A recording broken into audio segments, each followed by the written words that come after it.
despreciado fue y desechado por... En esta noche vamos a seguir adelante con el estudio de la carta a los Efesios.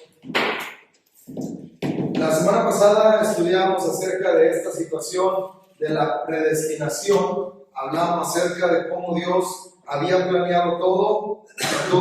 Lo que hoy nosotros podemos ver es el resultado del plan de Dios que fue efectuado desde la eternidad pasada, pero manifestado conforme a su tiempo, hasta que podemos ver el reino establecido y podemos entender ahora en Cristo es donde nosotros tenemos predestinación. Fuera de Cristo realmente no hay predestinación para nadie, porque lo que fue predestinado fue precisamente nuestro Señor Jesucristo y todo lo que Él hizo, toda la obra. La iglesia fue predestinado los medios para la salvación, y de ahí cada quien decide si acepta o rechaza este llamado de parte de nuestro Dios.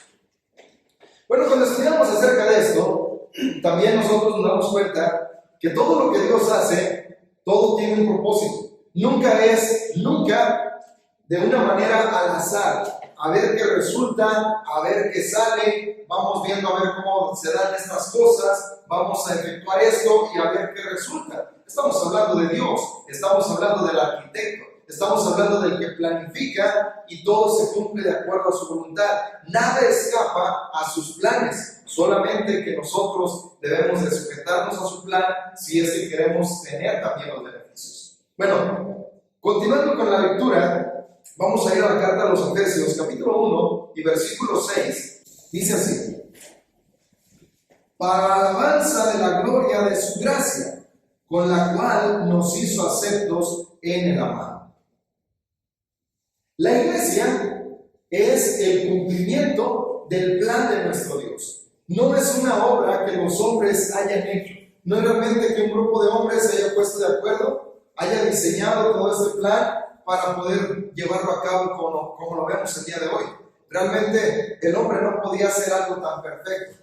Sí puede meter mano y sí puede distorsionar lo que Dios ha planeado, y la perfección de Dios la puede pervertir, que es el resultado que vemos hoy en el mundo religioso. Pero planear de cero la iglesia, esto solamente lo puede hacer nuestro Dios. Así lo leemos allí en el capítulo 3, versículo 11 de esta misma carta, donde dice que Dios planeó su iglesia conforme al propósito eterno que hizo en Cristo Jesús, Señor nuestro. Esto no es el plan del hombre, este es el plan de nuestro Dios, que fue ejecutado, fue desarrollado, fue hecho en su mente y fue desarrollado de acuerdo a lo que nosotros observamos, al punto que el apóstol Pablo dice, conforme al propósito eterno de Dios en Cristo.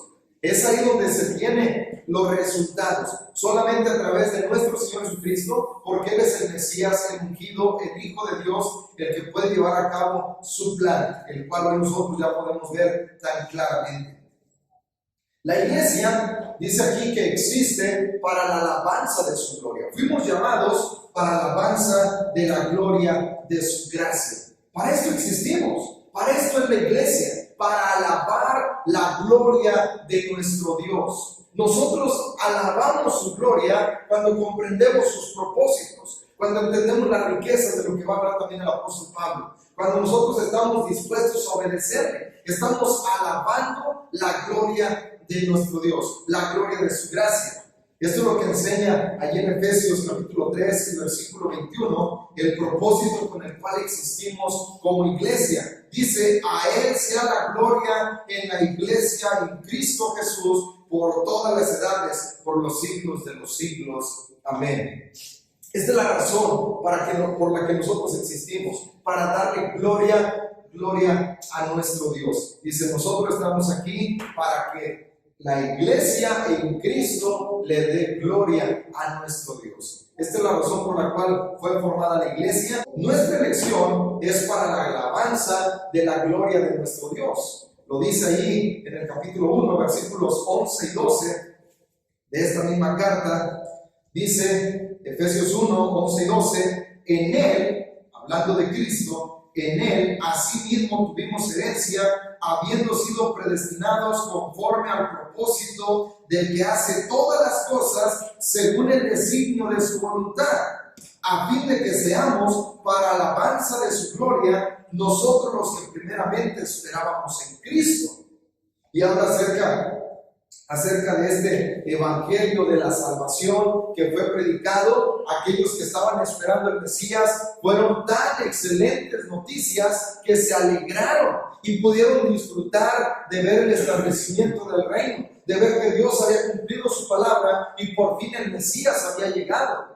Pero dice ahí, todo esto ocurre de acuerdo al propósito eterno de nuestro Dios. Nosotros llegamos a tener esta herencia, dice, hemos sido predestinados conforme a su propósito, según las cosas de aquel que lo hace todo según su voluntad. ¿Para qué? Para la alabanza de su gloria. Para esto es que Él formó su pueblo, para poder recibir gloria de parte de su pueblo. Así lo vemos nosotros en el Antiguo Testamento. Israel era un pueblo que llevaba el nombre de Dios.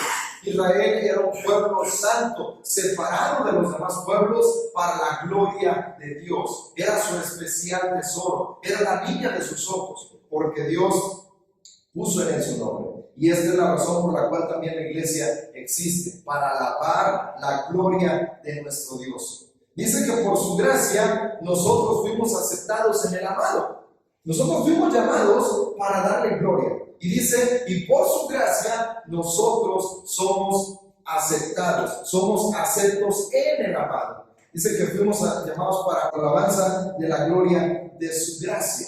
Hoy nosotros podemos disfrutar de esta gracia que fue manifestada, donde entendemos que no merecíamos absolutamente nada. Sin embargo, hoy lo tenemos todo. Todas las bendiciones espirituales de las que comienzo hablando, dice en el versículo 5, son para nosotros. Dice, en amor, habiéndonos predestinado para ser adoptados hijos suyos por medio de Jesucristo, según el puro afecto de su voluntad. No por obras que nosotros hubiéramos hecho anteriormente, no porque nosotros hayamos ofrecido algo, sino porque Dios simplemente quiso salvarnos. Entonces por eso nosotros le alabamos la gloria de su gracia. Hoy nosotros nos regocijamos en Él, estamos alabándolo por las cosas que Él ha hecho por nosotros, por todas las bendiciones espirituales que hemos recibido a través de nuestro Señor Jesucristo. Hoy nosotros recibimos el amor de Dios y correspondemos a ese amor a través de la obediencia. Esa es la razón por la cual nosotros estamos sujetos a su voluntad y debemos de permanecer en esto mismo, porque la salvación la ha dispuesto para nosotros.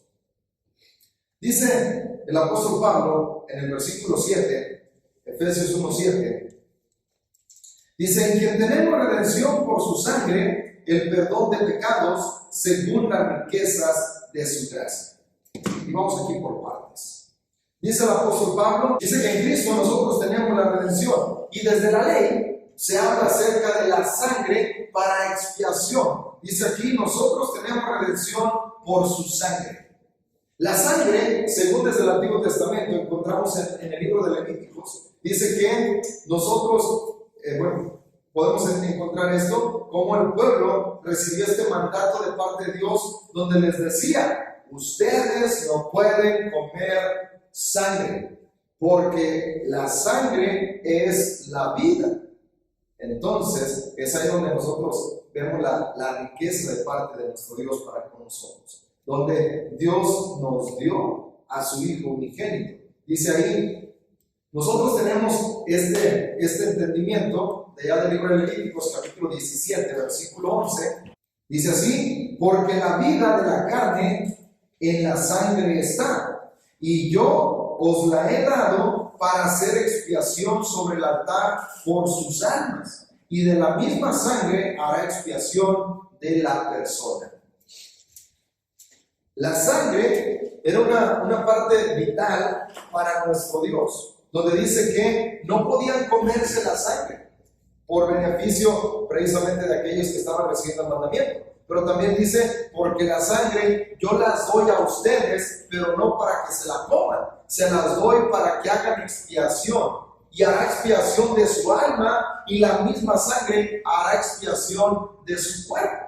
Entonces era un un efecto que Dios permitía que la sangre de los animales que eran degollados, su sangre se utilizaba para expiar el pecado del pueblo. En esta parte, hablando de la expiación, la palabra que se traduciría como expiación es la parte de cubrir. La sangre cubría los pecados de aquellos que lo cometían.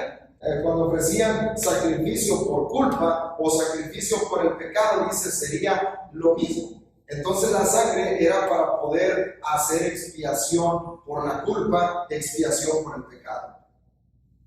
Pero estamos hablando de la sangre de nuestro Señor Jesucristo. Dice que nosotros tenemos redención por la sangre de Él. La sangre, según Romanos 5:9, la sangre nos justifica. Dice en carta a los Romanos, capítulo 5 y versículo 9, dice, pues mucho más, estando ya justificados en su sangre, por Él seremos salvos de la ira. La sangre de nuestro Señor Jesucristo tiene la facultad, el poder, la autoridad, como usted le quiera llamar. Tiene esto para poder, dice ahí, justificarnos. La sangre de Cristo es lo que justifica al hombre. Es lo que le hace estar delante de la presencia de nuestro Dios. Es lo que puede limpiar su pecado al punto de que puede presentarse ante Dios. Lo que antes no se podía. Habiendo enemistad para con Dios, bueno, ahora la sangre puede estar justificando al hombre, aquel que hace efectiva esa sangre en su vida, entonces puede presentarse delante de nuestro Dios. Dice, su sangre nos justifica delante de Dios. ¿Cuánto más? Dice, así lo hará también, nos hará ser salvos de la ira de Dios. Recordamos allá las palabras que dijo nuestro Señor Jesucristo en Juan capítulo 3, versículo 36, donde dice que el que cree en el Hijo tiene vida eterna. Pero el que no cree en el Hijo no verá la vida, sino que la ira de Dios está sobre él. Y lo que nos justifica es la sangre de Cristo. Ahí es donde encontramos este poder, esta autoridad que tiene la sangre de Cristo para poder justificarnos y librarnos de la ira de nuestro Dios. Colosenses capítulo 1 y versículo 20, que muchos temas de Efesios son paralelos con Colosenses. Colosenses capítulo 1 y versículo 20, leemos así.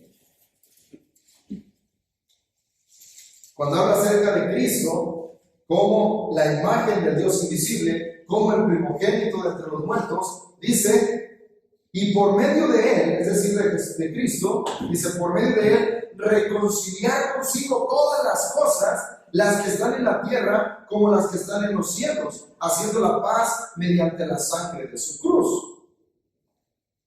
Otra vez, encontramos esto. Dice que la sangre de Cristo nos justifica. La sangre de Cristo nos libra de la ira. Aquí el apóstol Pablo dice, la sangre de Cristo que derramó en la cruz nos está dando la oportunidad de tener paz para con Dios. ¿Se acuerdan ustedes de la profecía de Isaías 53? Isaías 53 dice, el castigo de nuestra paz fue sobre él. Entonces la sangre derramada en la cruz del Calvario es lo que puede hacer la paz entre nosotros y con nuestro Dios. Dice, por medio de Cristo se ha reconciliado todas las cosas, las que están en la tierra como las que están en los cielos. Todas las cosas pueden ahora reconciliarse.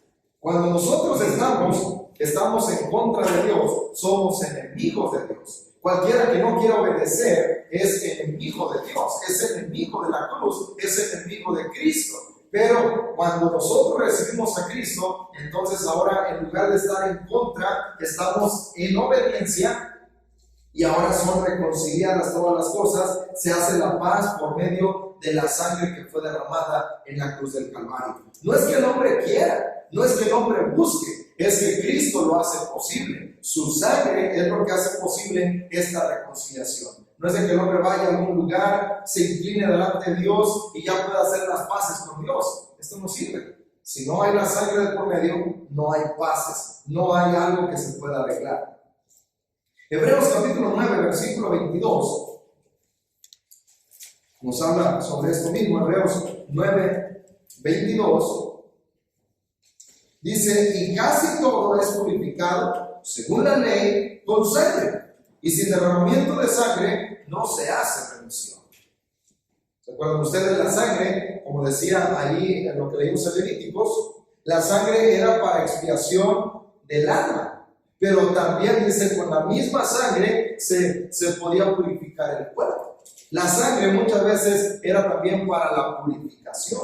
Entonces dice, casi todo se purificaba con sangre de acuerdo a lo que leemos en la ley. Y eso sí, sin derramamiento de sangre no hay manera de redimir el pecado. Si no hay derramamiento de sangre, el pecado permanece ahí. De ahí la importancia de la muerte de Cristo. Hay la importancia de que derramara su sangre.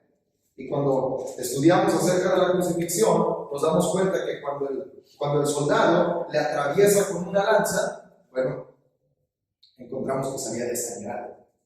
Se había desangrado. Había literalmente, así como en los sacrificios del Antiguo Testamento, se degollaba el animal para poder presentarlo delante de Dios y su sangre hacía expiación por el pecado. De la misma manera, la sangre de nuestro Señor Jesucristo derramó su sangre y por medio de esa sangre se hace redención de los pecados.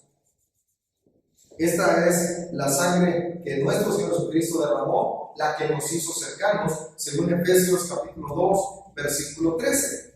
Efesios 2:13. Dice, pero ahora en Cristo Jesús, ustedes que en otro tiempo estaban lejos, han sido hechos cercanos por la sangre de Cristo. Es lo que nos da esta cercanía. Dice, cuando estaban ustedes sin Cristo, todo aquel que no acepta a Cristo, dice, está ajenos de la ciudadanía de Israel.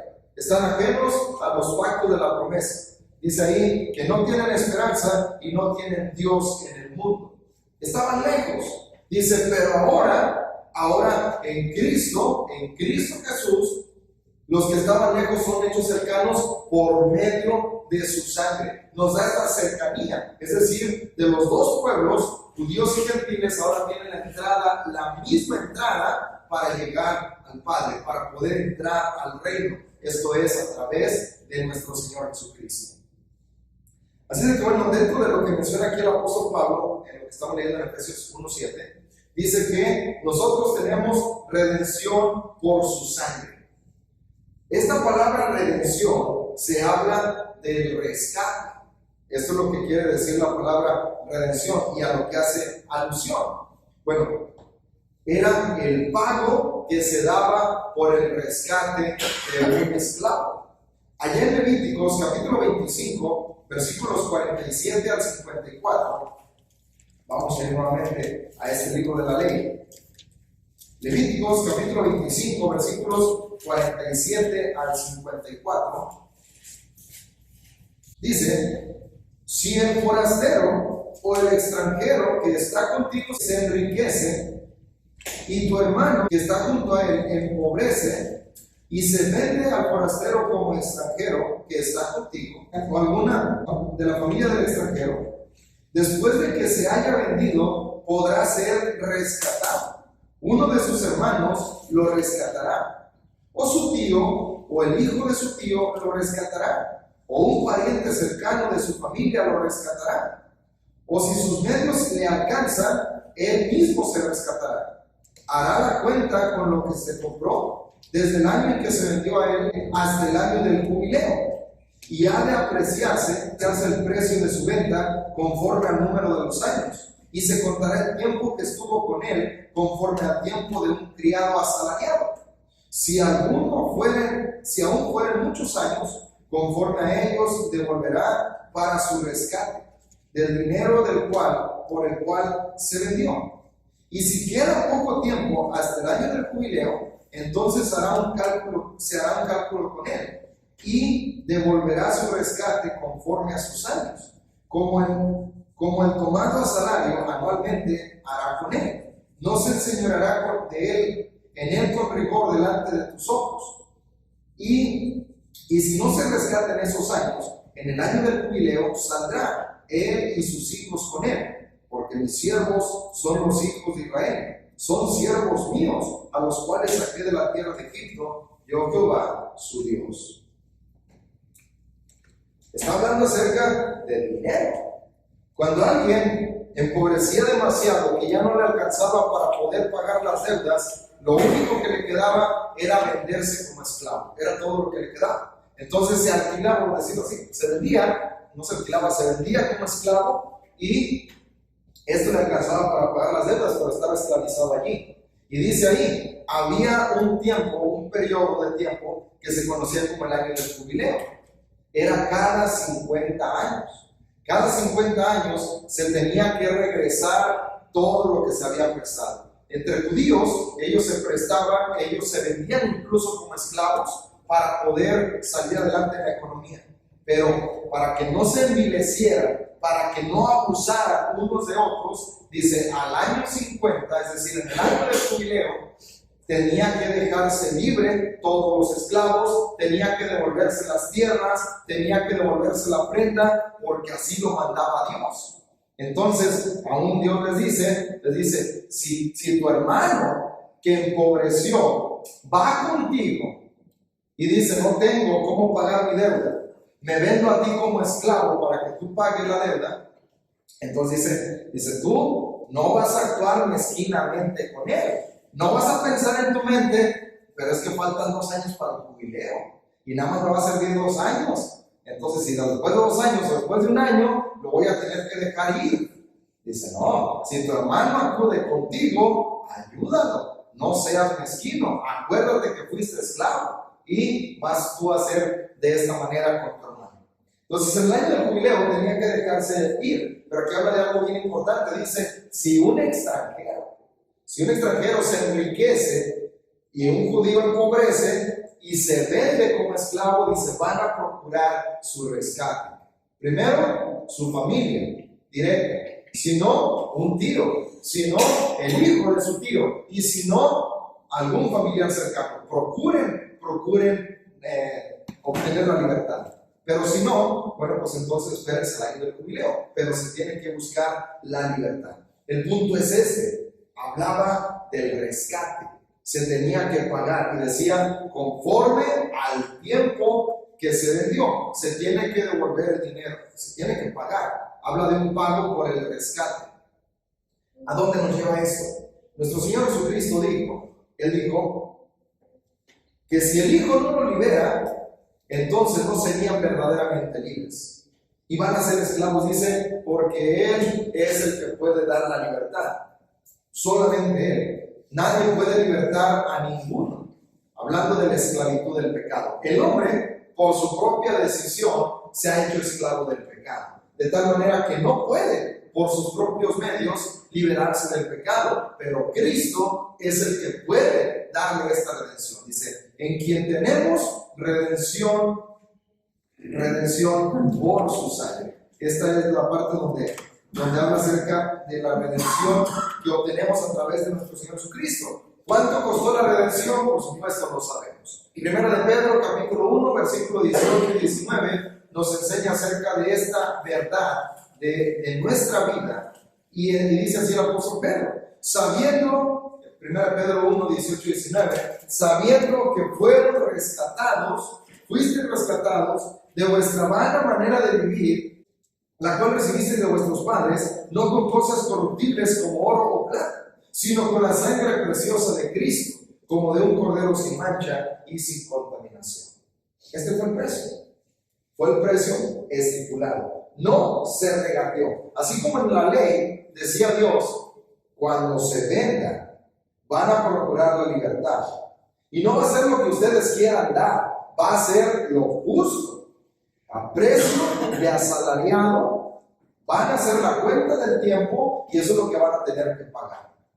¿Cuál fue el rescate por nosotros? El pecado es algo que nos tenía esclavizados, es algo que tiene esclavizada a la humanidad. Pero el rescate es este, dice, fuimos rescatados no con oro o con plata. No fue economía realmente lo que se pagó, fue algo más valioso todavía. Dice, fue la sangre preciosa de Cristo. La sangre preciosa de Cristo, como de un cordero sin mancha y sin contaminación. De la misma manera que se hacía expiación por el pecado, hoy en día se hace limpieza, que es diferente. Se hace limpieza del pecado, no es que cubra los pecados, sino que ahora son limpiados completamente. Esta es la palabra que utiliza el apóstol Pablo acerca de la redención. La sangre de nuestro Señor Jesucristo es la que hizo redención por nosotros. Y este tema no era solamente que los judíos lo entendieran. No solamente los judíos entendían este asunto de la esclavitud y la redención a través del pago. Los griegos y los romanos también sabían muy bien acerca de esto. Ellos sabían tratar muy bien. Y sabían que un esclavo solamente podía alcanzar su libertad por medio del pago.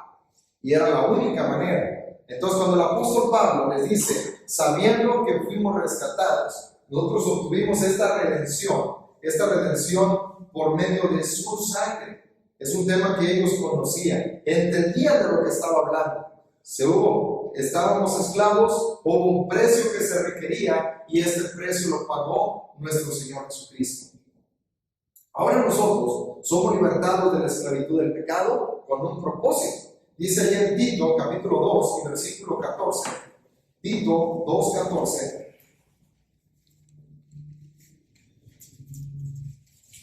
Hablando acerca de nuestro Señor Jesucristo, dice Tito 2:14, quien se dio a sí mismo por nosotros para redimirnos de toda iniquidad y purificar para sí un pueblo propio celoso de buenas obras.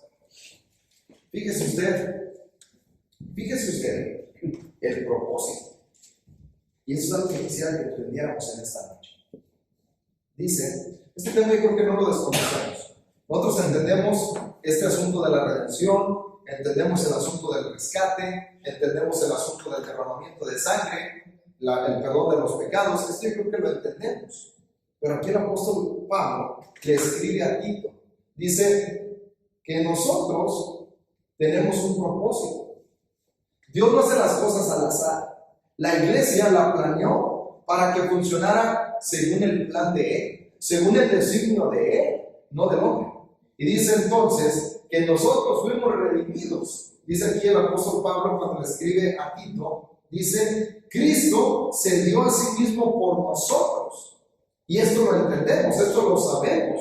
Podemos incluso compartirlo. Pero dice, se dio por nosotros para redimirnos de toda iniquidad. Cualquier iniquidad que hubiera en nosotros, el propósito de Él es limpiar. No fue como que más o menos tenerlos presentables. No es como de que estamos nosotros, venimos sucios y nos da una media limpieza para poder más o menos estar presentables delante de Dios, sino que dice para redimirnos, para limpiarnos de toda iniquidad, para limpiarnos de todo ello.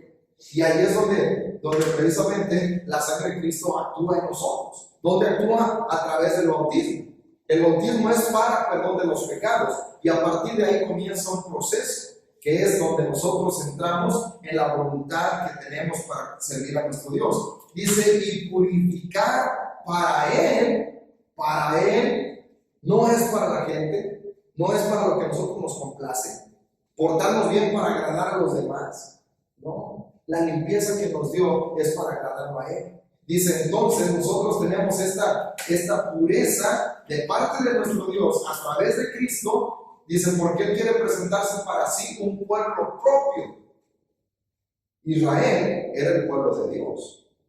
Y ahora la iglesia también es parte del pueblo de Dios. Entonces dice, su propósito al limpiarnos, no nada más es para que nosotros nos sintamos a gusto, estemos cómodos, vengamos y estamos todo bien. No, dice para que podamos nosotros alabar la gloria de su gracia, para que la iglesia pueda vivir una vida en santidad, para que cada día limpiemos toda carnalidad de nosotros, purifiquemos nuestras almas, que estemos nosotros en el temor de Dios, perfeccionando la santidad todos los días. De eso es de lo que se trata, el quitar de nuestra carne las maldiciones, la maledicencia, los malos pensamientos, la mentira, los robos, los adulterios, cualquier cosa que vaya en contra de Dios para afuera, porque este fue el propósito de Dios. Cuando Cristo derrama su sangre y fue torturado en la cruz y fue derramada toda su sangre, su vida fue dejada allí, no fue para que nosotros más o menos, de vez en cuando, sino para que siempre busquemos la santidad, perfeccionándola en el temor de Dios, para que podamos valorar eso.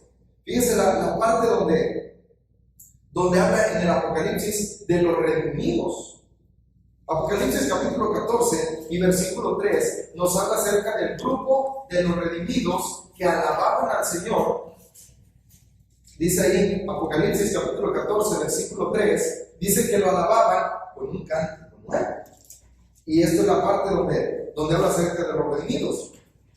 Apocalipsis capítulo 14, versículo 3, dice, y cantaban un cántico nuevo delante del trono, y delante de los 4 seres vivientes, y de los ancianos, y nadie podía aprender el cántico, sino solo aquellos 144,000 que fueron redimidos de entre los de la tierra.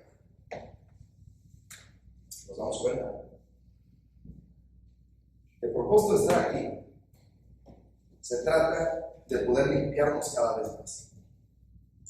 Cada día estar buscando la perfección. Cada día perfeccionarnos en esta santidad. Añadir esa excelencia. El poder venir cada día a la oración y poder entenderla mejor. El poder entender, mirar hacia nuestro pasado. El día que nos bautizamos entendimos por qué nos bautizamos. Pero hoy, después de 5, 10, 15 o 20 años o 30, lo entendemos mucho mejor y estamos más agradecidos por ello. Hoy que nuestra vida ha avanzado hasta este punto, es estar nosotros reconociendo cada vez más y poder entenderlo mejor. El apóstol Pablo hablaba acerca de esta situación y aquí en el Apocalipsis dice que los 144,000 eran los únicos que podían aprender este cántico. ¿Saben por qué? Porque eran los redimidos de la tierra. ¿Saben por qué? Porque nadie va a entender mejor la redención que usted y yo, que fuimos redimidos. Quien todo el tiempo ha vivido en riqueza, él no sabe lo que es sentir hambre. No lo sabe. Porque no ha tenido que esperar por comida. Pero alguien que ha tenido que pasar por esta situación sabe lo que es tener hambre y agradece por cada bocado. El que no ha tenido carencias no sabe lo que es eso. El que no ha estado redimido, el que no se da cuenta de su necesidad, no sabe lo que es realmente la redención. El ser rescatados de esa vana manera de vivir, trasladados de las tinieblas al reino del amado Hijo, vivir en la oscuridad, lejos de Dios, desamparado totalmente, y ahora venir a formar parte de la familia de Dios, era lo que Juan expresaba allá en la primera carta, en el capítulo 3, donde dice en el versículo 1, miren cuán grande amor nos ha dado el Padre para que seamos llamados sus hijos. Por eso el mundo no nos conoce y por eso el mundo no nos entiende. Por esa razón nos purificamos cada día, aún sigue diciendo hasta el versículo 3, para que cuando se manifieste no huyamos de él avergonzados. Es la razón por la cual nosotros estamos agradecidos por esta redención. Entendemos el precio que se pagó por nosotros. Esto es algo que estamos totalmente conscientes. Así de que en Cristo, dice también, estamos recibiendo el perdón de los pecados. Dice, lo que estamos viendo ahí en el versículo 7, dice, en que tenemos redención por su sangre, el perdón de los pecados. En Cristo hay el perdón. Y esto es algo que los judíos entendían. El alma que pecare, esa morirá. Lo que no quedaba claro para muchos después cuando supieron acerca de Cristo y que entendieron quién era Él, es que el inocente estaba muriendo, no el culpable. El inocente fue el que murió. Y entonces el apóstol Pablo escribe, el justo por los injustos. Esto fue lo que ocurrió en la cruz del Calvario. Él llevó nuestros pecados en ese sentido de que Él pagó la deuda del pecado. La paga del pecado siempre es muerte, todo el tiempo. Pero ahora en Cristo, el regalo de Dios es vida, a través de la vida de Él, a través de su muerte y a través de su vida, nosotros tenemos esta redención. Por último, dice el apóstol Pablo, dice, según las riquezas de su gracia. Y queremos aquí hablar acerca de esto, acerca del perdón de los pecados y las riquezas de su gracia. El apóstol Pablo constantemente habla acerca de la riqueza que hay en Cristo, donde habla de que con su pobreza nosotros fuimos enriquecidos. Habla de esta riqueza y vamos a hablar brevemente para poder solamente mostrar qué es lo que el apóstol Pablo quería decir. Vamos a ir de una manera aquí, allí en Efesios 1:8, vamos a leerlo todo, después después entendemos esta situación. Efesios 1:8 dice, perdón, 1:18, Efesios 1:18 dice, alumbrando los ojos de su entendimiento, para que sepan ustedes cuál es la esperanza a la que los ha llamado y cuáles las riquezas de la gloria de su herencia en los santos. Efesios 2:7 dice, para mostrar en los siglos venideros las abundantes riquezas de la gracia en su bondad para con nosotros en Cristo Jesús. Efesios 3:8 dice, a mí, que soy el más pequeño de todos los santos, me fue dada esta gracia de anunciar entre los gentiles el evangelio de las inescrutables riquezas de Cristo. Efesios 3:16 dice, para que les dé, conforme a las riquezas de su gloria, el ser fortalecidos en el poder, dice, en el poder, con poder, en el hombre interior, por su espíritu. Colosenses 1:27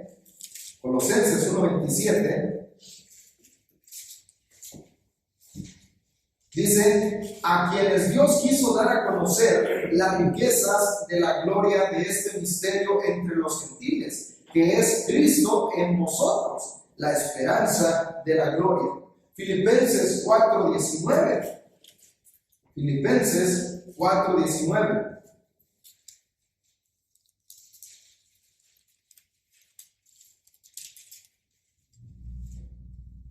Dice, mi Dios, pues, suplirá todo lo que les falte conforme a sus riquezas en la gloria, en Cristo Jesús. Y por último, Romanos 2:4 nos habla también acerca de esta riqueza de su benignidad. Romanos capítulo 2 y versículo 4. Dice, o menosprecian las riquezas de su benignidad, paciencia y longanimidad, ignorando que su benignidad te guía al arrepentimiento. ¿Qué habla el apóstol Pablo aquí? Esto es lo que está enseñando. Que en Cristo nosotros tenemos una riqueza inigualable. Todas estas riquezas están en Cristo. Donde habla acerca de que con su pobreza nosotros fuésemos enriquecidos, está hablando de esto. Dice que puedan conocer la riqueza en el conocimiento de Dios, que puedan saber la riqueza que hay en esta herencia, porque es ahí donde nosotros llegamos a entender esta parábola del reino. Allá cuando habla acerca del tesoro, que dice que es como un hombre que encuentra un tesoro escondido en el campo, lo cubre, vende todo lo que tiene, gozoso va y vende todo lo que tiene y compra aquel campo para hacerse de ese tesoro. Dice que sepan ustedes las riquezas de la herencia con los santos. Esto es lo que nosotros hemos obtenido. Tenemos mucho más de lo que el mundo nos puede ofrecer. Es lo que hablaba Cristo cuando decía, ¿de qué sirve al hombre si gana todo el mundo, pero pierde su alma? Hoy en día personas dicen, es que no quiero convertirme en cristiano porque tengo que dejar amistades o mi estilo de vida, o voy a tener que cambiar muchas cosas, no me siento preparado para esto. Dice Cristo, ¿qué recompensa le va a dar el hombre por su alma? ¿De qué le sirve si gana todo el mundo, pero pierde su alma? El asunto es que no gana nada. Por eso dice, quisiera yo, el apóstol Pablo orando, en dos ocasiones de los pasajes que hemos leído, dice, yo pido a Dios que les pueda dar a conocer a ustedes las riquezas de la herencia, que pueda darles a conocer también la riqueza que han obtenido a través de Cristo. En Cristo es donde se tiene esta riqueza, las riquezas de su gloria. Dice que se nos ha revelado a nosotros ese misterio que estuvo oculto, pero que es revelado a nosotros. Este misterio, dice, es Cristo, y que podamos conocer esta riqueza no tiene igual. A lo mejor para nosotros hoy en día el nombre de Jesús, el nombre de Cristo, es algo muy trivial. Pero imagínense usted, aquellos hombres en Israel, que por años, por siglos, se les estuvo anunciando que vendría un Mesías, que establecería un reino y que iba a ser glorioso todo lo que vendría. Imagínense usted la alegría, y podemos entender la alegría de Simón cuando lo ve a nuestro Señor Jesucristo siendo todavía un pequeño. Entonces dice, ahora puedes dejarme ir, Señor, porque mis ojos han contemplado al Salvador. Ya llegó. No lo voy a vivir, pero lo pude ver. Pude ver con mis ojos al que va a redimir al pueblo de sus pecados, el que va a tener esta redención para toda la humanidad.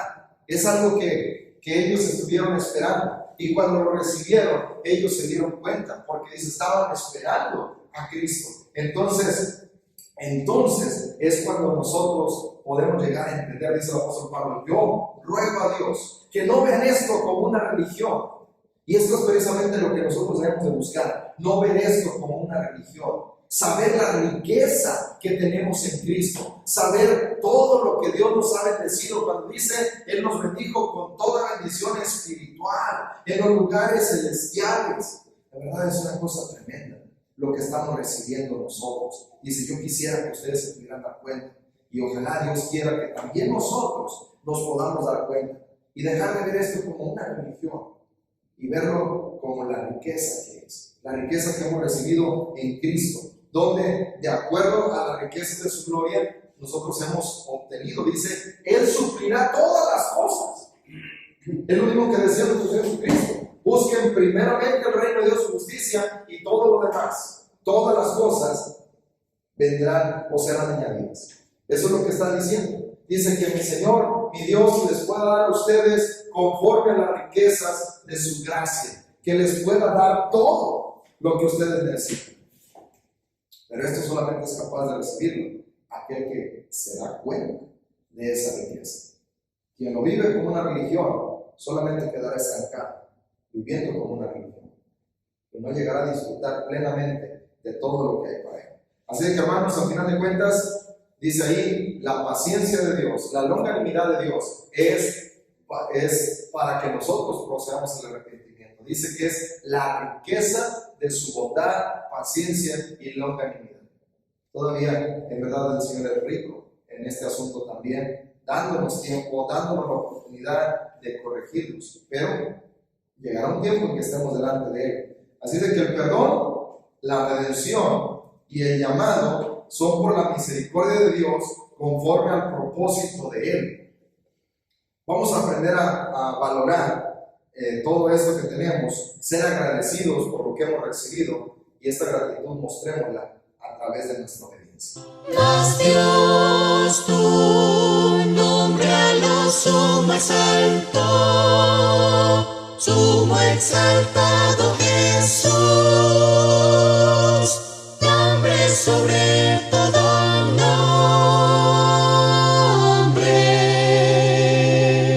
Dios, tu nombre a lo sumo exaltó, sumo exaltado Jesús, nombre sobre